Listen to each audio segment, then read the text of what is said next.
अस्सलाम वालेकुम। हम इससे पिछले लेक्चर में रियलिस्टिक काइनेमेटिक्स के बारे में पढ़ चुके हैं, जिसमें हमने प्रॉपर टाइम का भी देखा था और ट्रांसफॉर्मेशन ऑफ वेलोसिटीज, जिसको मैंने एडिशन ऑफ वेलोसिटीज का नाम दिया था, उसका भी देखा था। और उसके बाद फिर हमने पढ़ा था एक टॉपिक, उसमें हमने देखा, ये जो लास्ट मैंने आपको सेट किया उसमें आप देख चुके हैं कि रियलिस्टिक मास के बारे में आप पढ़ चुके हैं कि रियलिस्टिक मास किस टाइप का होगा, उसके डाइवेशन कैसे हम कर सकते हैं, M equals to M naught over under root 1 minus B square over C square, इस तरह के फॉर्मेट में जो आपको दिया हुआ था। इसी तरह एनर्जी का फॉर्मेट भी आप देख चुके हो। इसमें हमारे ये टॉपिक्स कवर हो चुके हैं। आज का हमारा जो लेक्चर होगा वो होगा रियलिस्टिक डायनामिक्स के बारे में, linear momentum and energy of realistic bodies के बारे में। ये हम तीन टाइटल, ये मेन टॉपिक जो है रियलिस्टिक डायनामिक्स का है। लीनियर मोमेंटम और एनर्जी ऑफ रियलिस्टिक बॉडीज इसी के सब टाइटल्स में आ रही हैं। इसको आज हम डिस्कस करेंगे। ये आप टाइटल पढ़ लें, ये बुक का टाइटल आपके सामने यहाँ नजर आ रहा है पर टॉप पे। इसका ये टॉपिक है हमारा 4.5 सेक्शन है, उसमें हम देख रहे हैं रियलिस्टिक डायनामिक्स। अभी तक जो हम पढ़ चुके हैं वो हमने काइनेमेटिक्स के बारे में पढ़ा। काइनेमेटिक्स असल में क्या है कि हमने जब भी चीज़ों की मोशन के बारे में पढ़ना होता है तो उसके कॉजेज अगर हम डिस्कस नहीं करते, मतलब कंसिडर नहीं करते, कहते हैं कि मतलब फलां चीज़, एक चीज़ मूव कर रही है और वो किस वजह से मूव कर रही है ये नहीं कंसिडर करते, तो उसको हम काइनेमेटिक्स मोशन जो है उसका नाम देते हैं। उस तरह के उसकी सारी प्रॉपर्टीज को काइनेमेटिक्स में डील करते हैं। जबकि हमारे पास डायनामिक क्या है, डायनामिक्स ये है कि जब हम जो है चीज़ों की मोशन को देखते हैं और उसके पार्टिकल किस वजह से मूव कर रहे हैं वो भी हम कंसिडर करते हैं, यानी कि कॉजेज जो है किसी मोशन के वो भी इंक्लूड करेंगे तो हमारे पास डायनामिक्स जो है वो आ जाएगा, मतलब फील्ड चेंज हो जाएगी, डायनामिक्स फील्ड आ जाएगी। अब हम देखते हैं कि now we need to look at the last that to find the motion जो रियलिस्टिक फॉर्म में है of Newton's law of motion. Newton's law of motion हम पहले तो पढ़ चुके हैं, हम उसके रिलेटिविस्टिक जो है वो उसका एरिया चेक करेंगे कि रिलेटिविस्टिक एरिया में न्यूटन्स लॉ ऑफ मोशन क्या रोल प्ले करते हैं या उसमें क्या चेंजेस आते हैं। Firstly, Newton's law is accepted in the same form as presented in previous sections।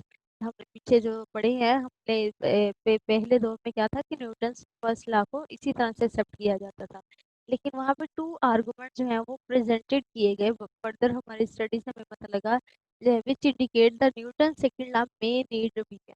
फिर हमको आइडिया हुआ ना कि ये न्यूटन्स का जो फर्स्ट लॉ है इसमें फ्लॉज हैं, इसमें खामियां हैं, इसको रिवाइज होना चाहिए। वो जो आर्गुमेंट थे वो कौन कौन से थे। One argument only suggest the something may be wrong. पहला आर्गुमेंट सिर्फ ये बता रहा था कि कुछ गलत है, while the second is of much more fundamental nature. दूसरे से हमें पता लगा कि मतलब उसमें गलती क्या है। First accordingly to Newton's second law, if we apply constant force to an object it will accelerate without bound। Newton's का लॉ ये कहता है कि जब किसी कांस्टेंट फोर्स किसी ऑब्जेक्ट पे अप्लाइड करें तो वो बगैर किसी बाउंड्री के एक्सेलरेट करना शुरू हो जाएगी, मतलब वो अपनी हदूद से बाहर निकल जाएगी। ठीक है, ये कहा गया है कि इतनी बाहर निकल जाएगी कि वो स्पीड ऑफ लाइट से भी तेज भागेगी, जबकि ऐसा पॉसिबल नहीं है। फिर हमने स्टडी किया तो हमें पता लगा ना कि स्पीड ऑफ लाइट से कोई भी चीज़ जो है वो ना तो कम एग्जिस्ट करती है, बहुत कम, और ना ही उसको, जो हमने एक कौन पढ़ी थी कि कौन से हम बाहर नहीं जा सकते, सारी एग्जिस्टेंस कौन के अंदर ही है। तो वो हम स्पीड ऑफ लाइट के डिस्कस कर रहे थे कि स्पीड ऑफ लाइट से तेज कोई चीज़ भी मूव नहीं कर सकती। Unfortunately, if we are going to accept the validity of Lorentz transformation, then we find that the factor gamma becomes imaginary. Factor gamma becomes imaginary, thus real position and time transform into imaginary quantities in the frame of reference of an object moving faster than the speed of light। अगर हम इस बात को accept भी कर लें, for example के हमारे जो है कोई चीज कांस्टेंट फोर्स अगर किसी ऑब्जेक्ट पे अप्लाई करें तो वो स्पीड ऑफ लाइट से ज़्यादा मूव करती है, तो हमने ये भी देखा था कि लॉरेंस ट्रांसफॉर्मेशन को जब अ, उसको उसकी ड्राइवेशन की थी तो हमने वहाँ पे चेक किया था कि जो हमारा गैमा फैक्टर है वो इमेजिनरी बन रहा था। ठीक है, वो एग्जिस्ट नहीं कर रहा था। अगर गामा फैक्टर इमेजिनरी बन जाएगा तो इसका मतलब वहां पे उसकी रियल पोजीशन खत्म हो जाएगी। टाइम हमारा जो है वो भी इमेजिनरी क्वांटिटीज में चला जाएगा, फ्रेम ऑफ रेफरेंस भी इमेजिनरी हो जाएंगे, और हमारे ऑब्जेक्ट जो है वो स्पीड ऑफ लाइट से तेज करने लग जाएंगे। जबकि ऐसी पॉसिबिलिटी नहीं होती। टाइम हमारे एक रियल वैल्यू है, पोजीशन हमारी एक रियल वैल्यू है। ठीक है, और कोई भी ऑब्जेक्ट जो है स्पीड ऑफ लाइट से तेज मूव नहीं कर सकता। This is just at a problem like this. It does turn out to be possible to build up a mathematical theory of particles moving at speeds greater than।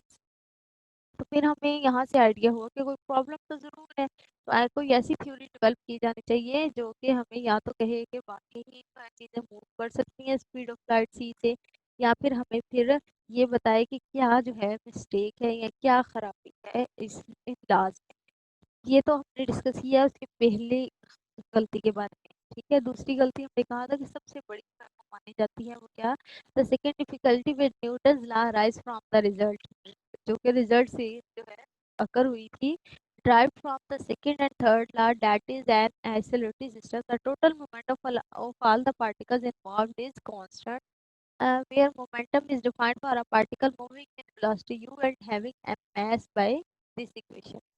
अब जो third और second law है वो ये कहता है, उसके according ये है न्यूटन के सेकंड और थर्ड लॉ कि जो टोटल मोमेंटम होता है किसी पार्टिकल्स का, किसी भी मूविंग ऑब्जेक्ट के अंदर जितने भी पार्टिकल्स होते हैं उनका टोटल मोमेंटम कांस्टेंट रहता है। जबकि हम जब मोमेंटम की डेफिनेशन पढ़ते हैं तो वो मोमेंटम की डेफिनेशन ये है p is equal to M, ये मोमेंटम की डेफिनेशन है। अब मोमेंटम जो हमारे पास है वो यहाँ पे हमें वैल्यू दे रहा है M multiply by U, U is velocity, M is mass. ना तो मास जीरो होता है ना वेलोसिटी हमारे पास जो है वो जीरो हो सकती है या नेगेटिव हो सकती है। इनिशियली जो है वेलोसिटी जीरो हो सकती है लेकिन मास तो कभी भी जीरो नहीं होगा। तो इसलिए हमारा जो टोटल मोमेंटम है वो किसी सूरत में कांस्टेंट नहीं रह सकता। मास भी चेंज होता है, वेलोसिटी चेंज होगी तो ऑटोमेटिकली मोमेंटम की वैल्यू भी चेंज होती रहेगी। The question then is whether or not this law of conservation of momentum satisfies Einstein's first postulate। फिर हम ये क्वेश्चन रेज हुआ कि कैसे जो है न्यूटन्स के लॉ जो है आइंस्टाइन्स के पोस्टुलेट को सेटिस्फाई कर रहे हैं। That is momentum defined in this way is momentum conserved in all inertial frame of reference. मतलब अगर हम वो सेटिस्फाई कर रहे हैं तो कैसे जो है मोमेंटम सारे के सारे इनर्शियल फ्रेम ऑफ रेफरेंस को कवर कर रहे हैं। इस बात के आंसर को फाइंड आउट करने के लिए हम यहाँ पे एक एक्सपेरिमेंट करने जा रहे हैं जिसको हम क्लोजन ऑफ टू बॉडीज का नाम देंगे, मतलब दो बॉडीज का टकराव।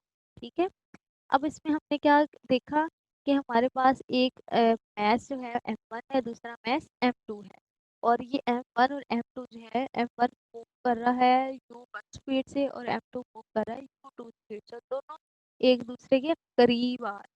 ठीक है, जब ये करीब आ रहे हैं तो ये इस पोजीशन में अभी एक दूसरे से दूर है।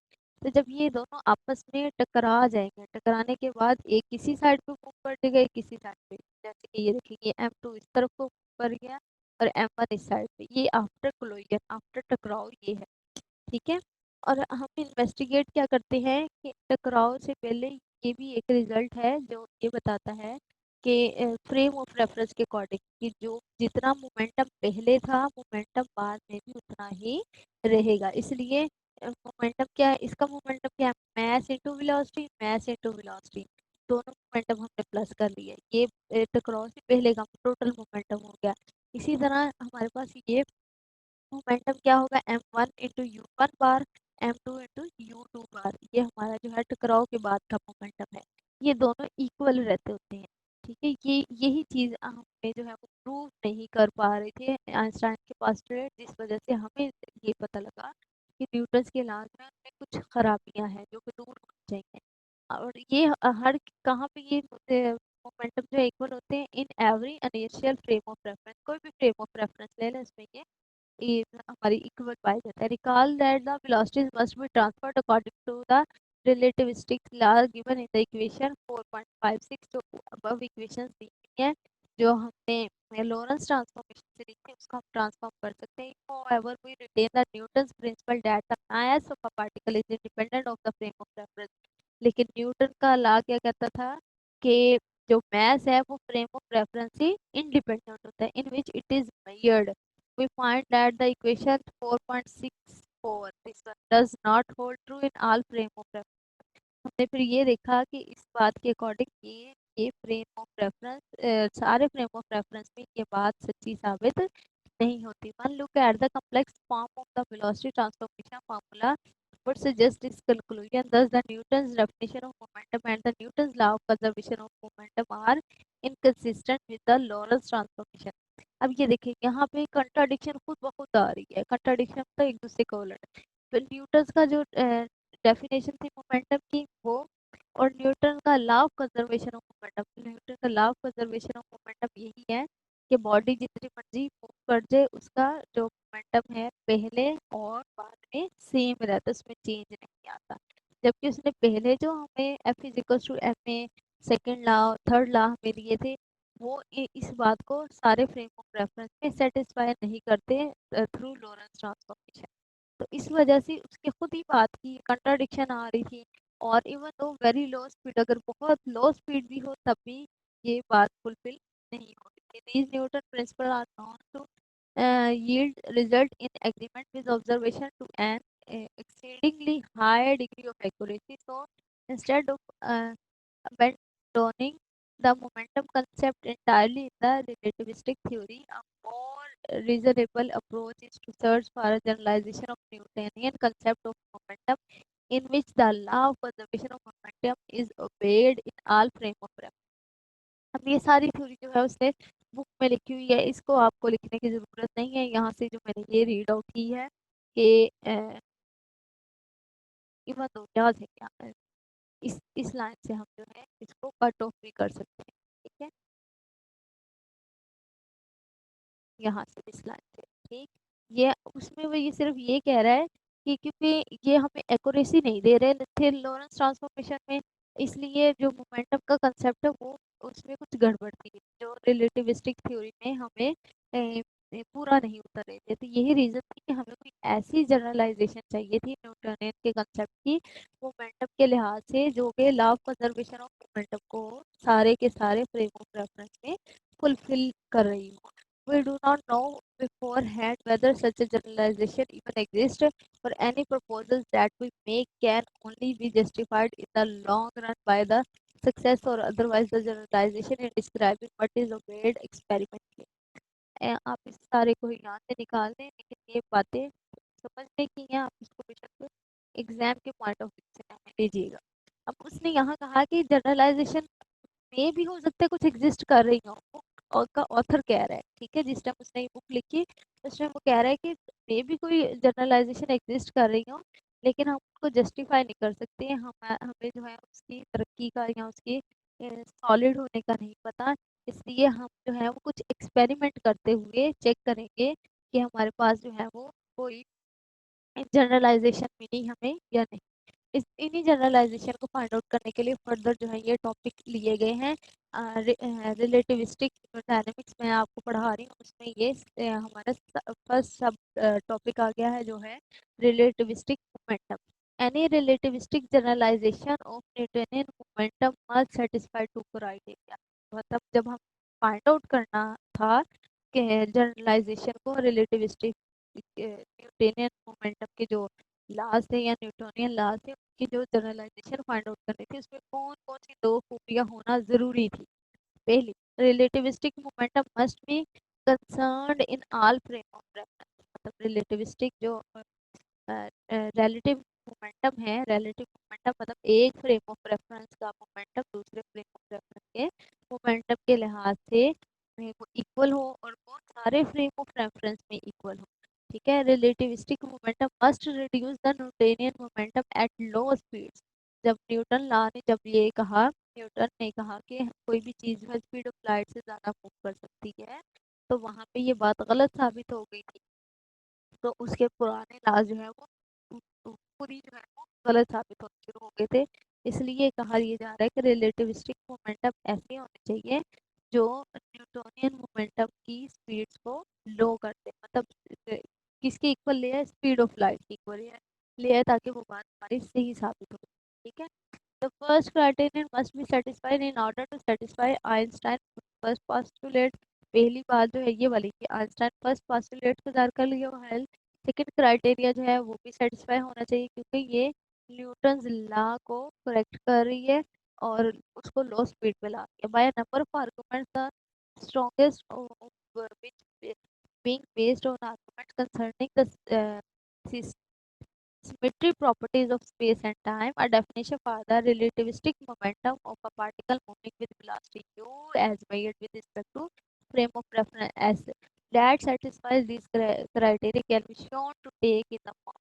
इसी तरह फिर हमारे पास जब हमने ये ऑथर्स ने रिसर्च की उस पे उसको चेकआउट किया तो उन्होंने एक डाइवेशन की स्पेस और टाइम को लेते हुए, स्पेस और टाइम की प्रॉपर्टीज को सिमेट्री में रखते हुए, मतलब उसी फ्लो में रखते हुए एक ऐसी डाइवेशन डेफिनेशन ड्राइव की रिलेटिविस्टिक मोमेंटम की किसी पार्टिकल की, जो पार्टिकल जिसकी वेलोसिटी क्या है u और वो किसी फ्रेम ऑफ रेफरेंस s में मूव कर रहा है और वो सारे क्राइटेरिया को फुलफिल कर रहा है।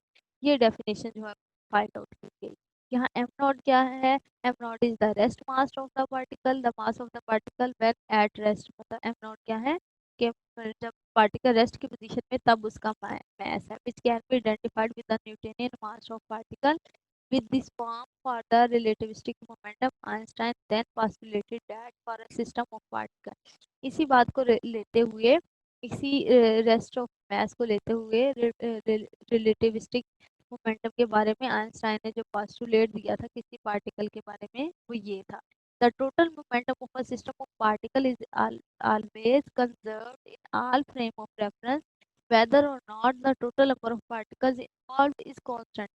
वो इसने यही वही बात जो ऊपर बताई गई थी आइंस्टाइन के इसी पैराग्राफ का जिक्र किया गया था। उसने कहा था कि total momentum of a system of particle, किसी भी पार्टिकल का किसी सिस्टम के अंदर टोटल मोमेंटम जो है वो हमेशा मौजूद रहता है सारे के सारे फ्रेम ऑफ रेफरेंस में। अगरचे और नहीं, total number of particles involve इसको मतलब उसका जो पार्टिकल्स के टोटल जो नंबर इन मोमेंटम में इन्वॉल्व हो रहे हैं वो चाहे तो कांस्टेंट हो या ना हो। मतलब न्यूटन का जो मोमेंटम का कंसेप्ट था उसको रिपॉलिश किया था या उसको रीइंट्रोड्यूस करवाया था इस स्टेटमेंट के जरिए। The above statement of law of conservation of relativistic momentum generalized to apply to situations in which particles can stick together or break up।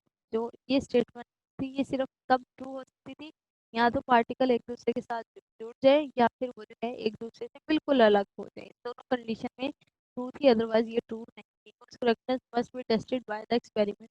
और ये जो है एक्सपेरिमेंट की मदद से टेस्ट की जा सकती थी, वैसे नहीं टेस्ट इसको किया जा सकता था।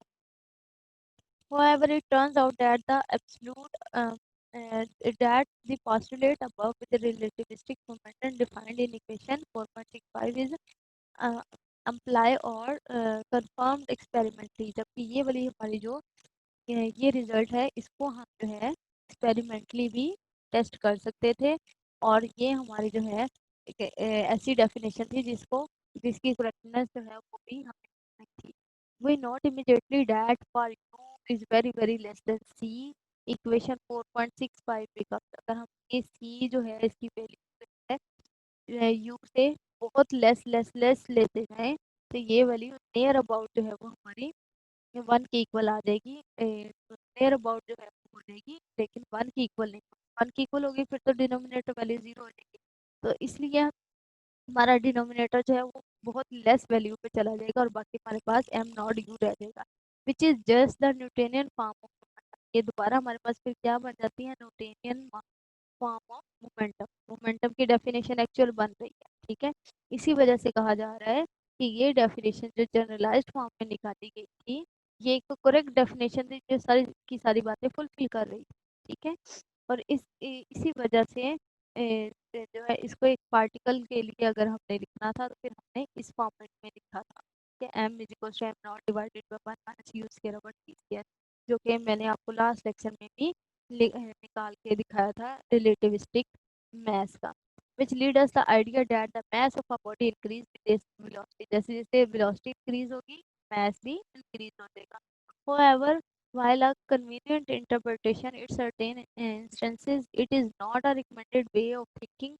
In general, since the velocity dependent mass defined in this way does not always behave as might be expected.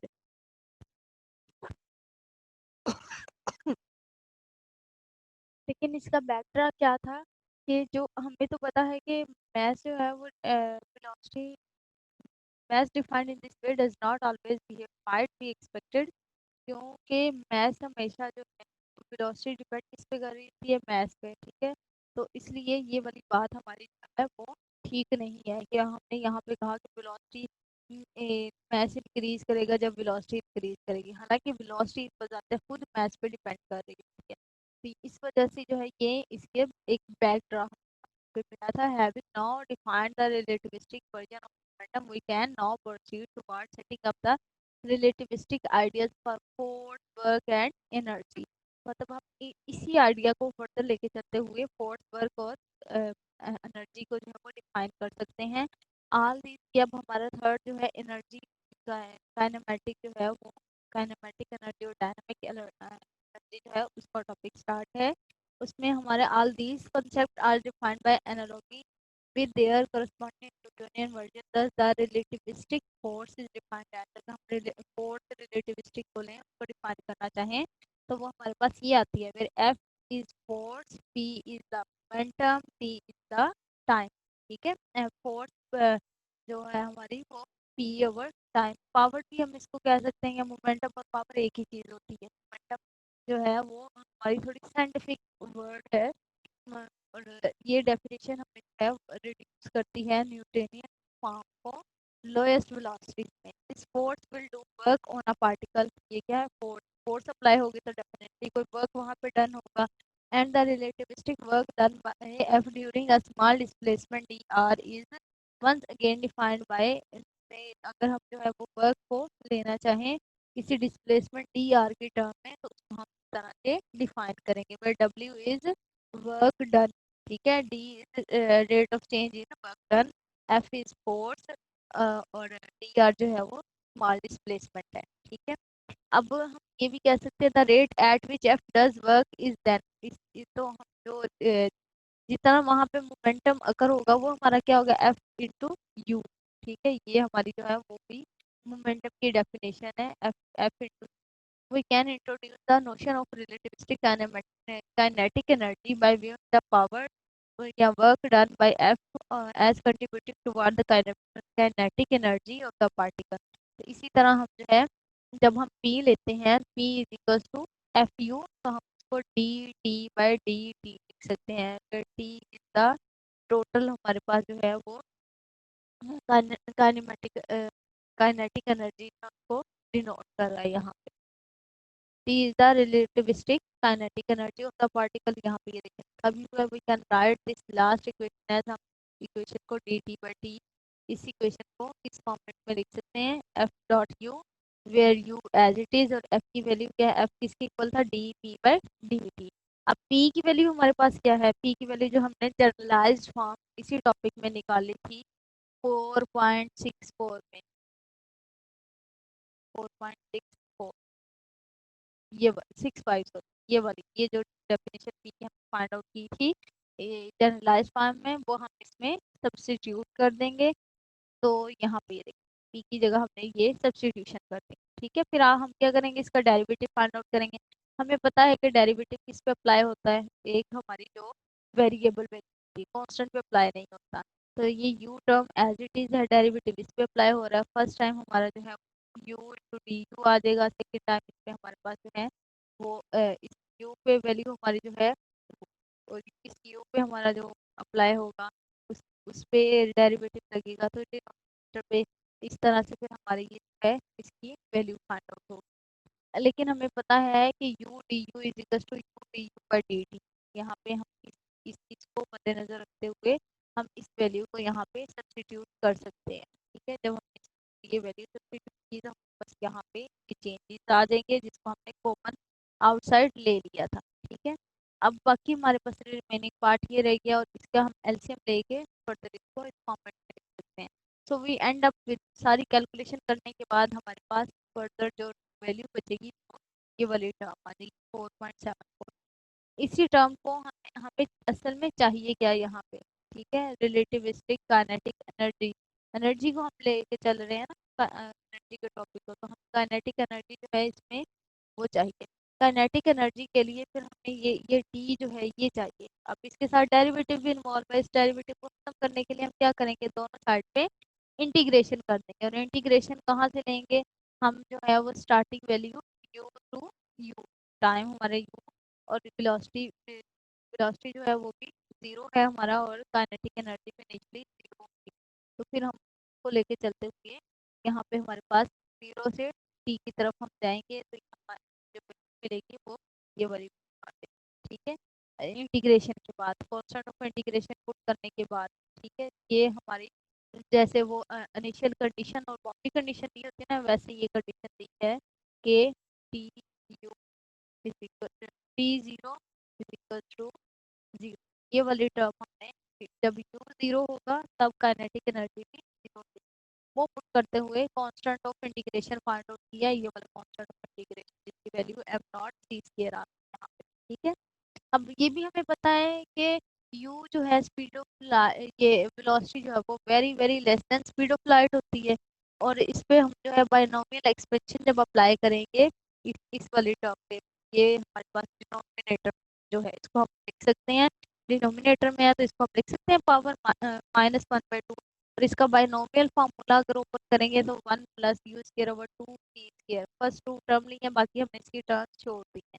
तो ये फिर हमने ये वैल्यू यहाँ पे अगेन इस जगह पे सब्स्टिट्यूट कर दी, और सब्स्टिट्यूट करने के बाद हमारी टी की अप्रोक्सीमेट वैल्यू जो है इसकी इक्वल थी, फर्दर कैलकुलेशन के बाद सिंप्लीफाई करने के बाद ये आ गई, ये 1/2 एम नॉट सी स्क्वायर।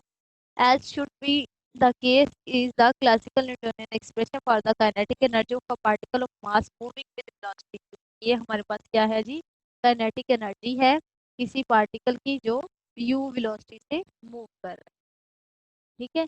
अगर हमने जो है आपको ये कहा जाए कि टोटल रिलेटिविस्टिक एनर्जी जो है वो फाइंड आउट करें, the quantity is known as total relativistic energy. Total relativistic energy क्या होगी, जो हमने काइनेटिक एनर्जी निकाली है उसमें हम ये वैल्यू जो है ये पुट कर देंगे, ऐड कर देंगे इसको। ये जब हम वैल्यू ऐड कर देंगे तो ये हमारे पास टोटल काइनेटिक एनर्जी आ जाएगी, ठीक है। इस टोटल काइनेटिक एनर्जी को फर्दर हम जो है वो ट्रांसफॉर्म भी कर सकते हैं, इसको कंपोनेंट में डिकम्पोज भी कर सकते हैं। इस चीज़ को जो है ये पार्टिकल्स में उसके कंपोनेंट्स में डिफाइन किया गया है, मोमेंटम को और एनर्जी को। इस टॉपिक को भी आप एक नज़र जो है रफली सा देख लीजिए, इसकी मैथमेटिकल कैलकुलेशन को देख लीजिएगा, थ्योरी रहने दीजिएगा, ठीक है। ये वाला जो टॉपिक मैं आपको थ्रू करवा रही हूँ यहाँ, ठीक है। ये टोटल एनर्जी का है, इसकी सिर्फ मैथमेटिकल टर्म्स को आपने देख लेना है। इसकी थ्योरी मोस्ट है, इम्पोर्टेंट है, जैसे एम नॉट यहाँ पे क्या है, सी क्या है, वो बस देख लीजिएगा, बाकी यहाँ पे इसकी को रहने दीजिएगा। और ये सारे जो है इस कैलकुलेशन को एक नज़र देख लेना, कैसे उसको जो है कंपोनेंट में डिकम्पोज किया गया है, और अगर कोई इसमें प्रॉब्लम है तो आप डिस्कस कर सकते हैं। हमने देखा कि हमने कौन कौन से टॉपिक डिस्कस किए हैं। नंबर 1 हमने देखा रिलेटिविस्टिक डायनामिक्स के बारे में पढ़ा, फिर हमने इसके लीनियर मोमेंटम के बारे में पढ़ा, फिर हमने एनर्जी पढ़ा, kinetic energy of relativistic bodies के बारे में, ठीक है। ये हमारे तीनों टॉपिक्स इस पे कवर हो गए। एनर्जी का जो टॉपिक है इसमें दोनों ही आपके आएंगे, energy relativistic energy force work वाला जो टॉपिक, और साथ जो टोटल एनर्जी का है उसकी कैलकुलेशन में इन्वॉल्व। ठीक है, नेक्स्ट लेक्चर में इंशाल्लाह हम fourth relativistic equation of motion, ये फर्दर टॉपिक जो है उसको डिस्कस करेंगे।